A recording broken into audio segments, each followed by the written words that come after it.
tubahaye ikaze abakurikiye Impamo Media. Uyu ni wa mwanya tubagezaho amakuru meza kandi yizewe, tukaba tubafite umutumirwa w'umunsi uraza kubadufasha mu nkuru za none.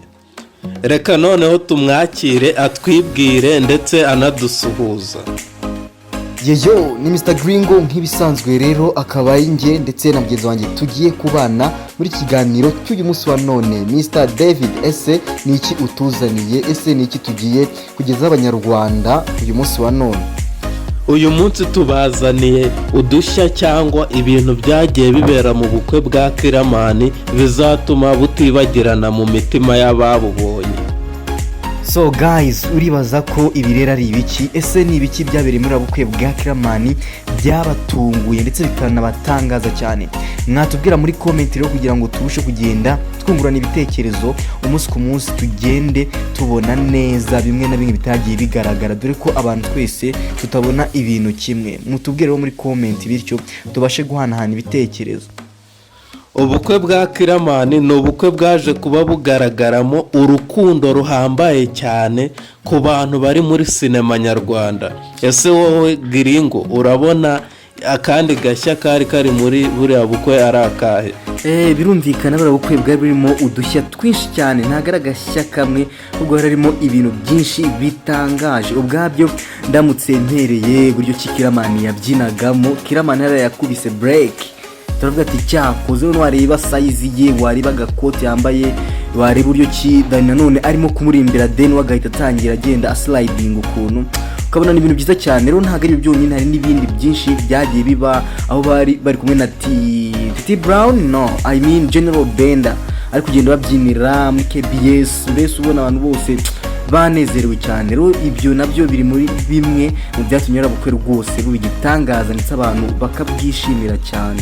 Ni ubukwe bwari burimo abantu benshi cyane ku mubare utangaje. Abantu bose bari barimo b'ingeri zose, ari abasitari, abantu basanzwe muri sosiyete nyarwanda. Bigaragara ko ari ubukwe bwari bukunzwe, butegerejwe n'abatari bakeya. Byaragaragaye rwose, nta muntu utarebonye. Abasitari bose bari bambaye neza, nabonyemo na ba buri nguni na buri kantu. Nyuma yo gucika urugamba bari kurwana kasuku, baravuze ati reka tugende twinjoyinge. Aho rero nabo bari gufata amaselfie menshi cyane, amafoto na Killaman, ubona ko ari ibintu binejeje cyane. Harimo abasitari benshi cyane pe ku buryo bugaragara. Ese wowe ni bande batubwira wabonyemo David?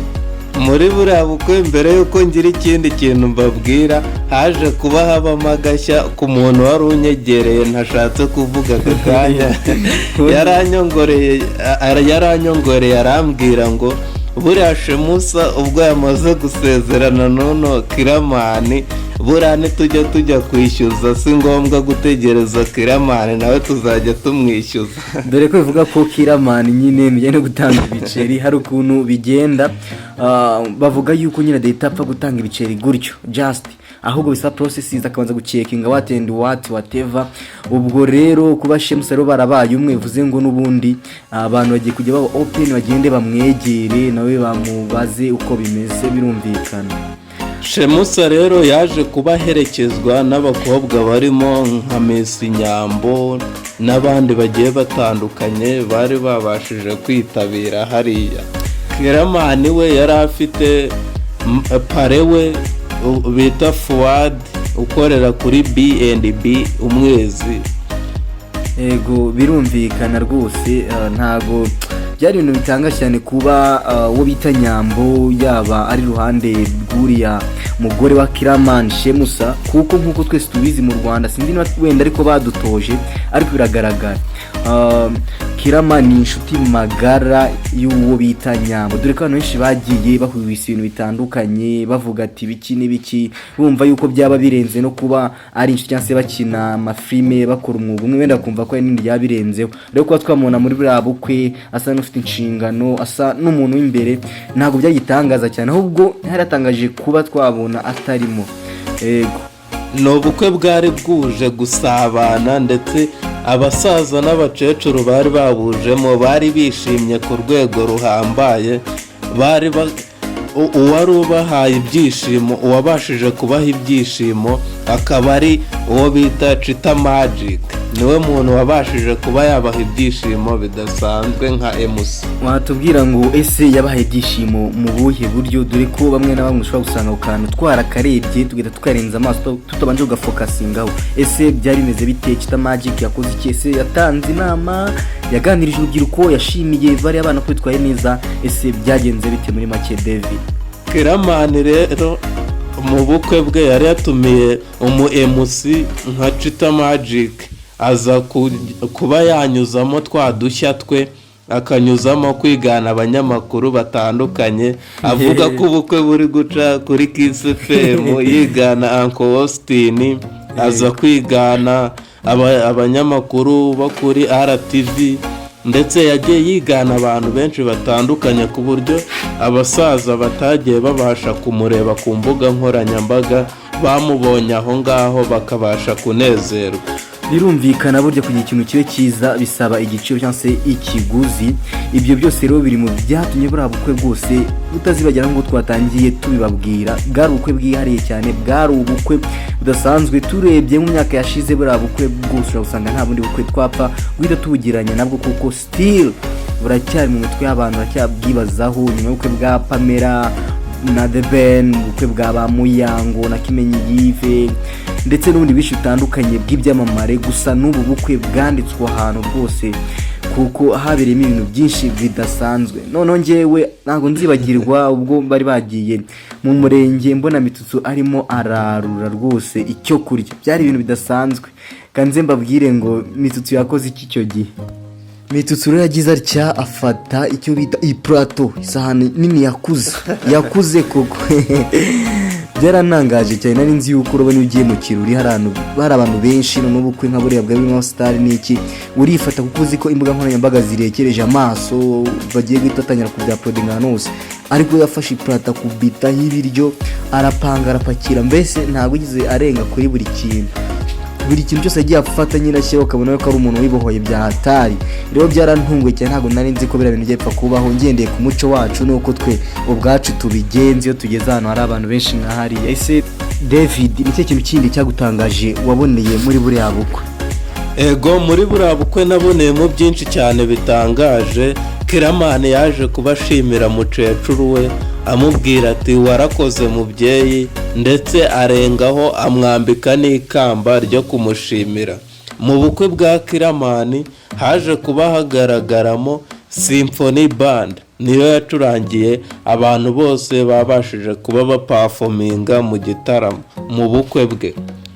Muri abo bahanzi baje kuba baperforminga harimo Okama, Dani Nanone, Ivan Impano, bose bafite indirimbo nziza kandi zakunzwe n'abatari bakeya muri ubwo bukwe. Muri buriya bukwe rero ikintu kijyanye n'umuhanzi buriya bukwe bwari buri hejuru cyane, kuko ntabwo ugeze rwose babusondeka. Bivuga ko bwatwaye amafaranga menshi cyane, miliyoni nyinshi cyane, miliyoni zigera kuri miliyoni 43. Niko nanjye numva abantu benshi bagenda babikomoza ngo ni miliyoni nyinshi, ushaka gusatira miliyoni 50. Killaman bivuze ngo rwose yari yicaye neza arimo arategura igikorwa tuje. Hari abahanzi rwose bafite hits bagiye bakora ingoma zigakundwa cyane. Ngiye kubona Dani Nanone aririmba byarantunguye cyane rwose, bitewe nuko nawe muri minsi ari mu bahanzi bari gukora ibihangano bigakundwa ndetse bigatanga feedback nziza cyane. Killaman yaje kuba aherekezwa n'abarimo Rocky Kimomo, Fari Merisi utegura Genesis Comedy, Shafi, Dr Nsabi, Mitsutsu, ba Patino n'abandi batandukanye cyane babashije kuba bakwitabira buriya bukwe. Dore ikindi kintu rero tutakwibagirwa kurebaho cyangwa se kuvugaho muri kiganiro cy'umunsi wa none, wibuke ko buriya bukwe bwa Killaman n'umugore we Shemsa bwatashywe n'abana babo babiri b'abahungu. Byari ibintu byiza cyane rero ku ruhande rw'abana kuba babona ababyeyi babo bishimanye kuriya, basezerana imbere y'amategeko, imbere ya Allah, dore ko ariko babyizera.